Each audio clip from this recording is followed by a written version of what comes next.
Трета лига Југ ќе биде еден од регионите каде ќе гледаме неизвестна пролетна борба за првото место и шампионскиот пех. Расо тој обезбедување на баражот за влез во втората македонска фудбалска лига. Тоа го анализиравме и во спортскиот магазин Трибина.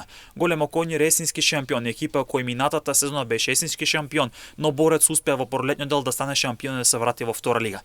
Башкими 2008 е втора на табелата, а Превалец кој е трет најавува амбиции за втора лига. Во следните денови очекуваме повеќе информации околу Големо Конји и околу Превалец, пред се двете екипи кои што најави отворени амбиции за да го засилат тимот и да дојдат до постигнуваната цела, тоа е обезбедување најпрво на шампионското место во трета лига Југ, а потоа и баражот. Првите три екипи од табелата ќе ја водат борбата за втора лига, што ветува една неизвестност, за разлика од регионите како трета лига Исток и трета лига Север, каде веќе имаме одвојување на водечките екипи, особено во трета лига Југ ќе гледаме една поинаква ситуација. Две екипи автоматски се испаднати, тоа е Марен и Обршени, што значи дека тука веќе тие две екипи ги сметаме како испаднати, ќе ни треба уште една екипа која што ќе испадне, така да борбата ќе биде кој да го избегне тоа трето место од долу со цел да остане во третата македонска фудбалска лига Југ. Кон почетокот од месец март се очекува старт на пролетниот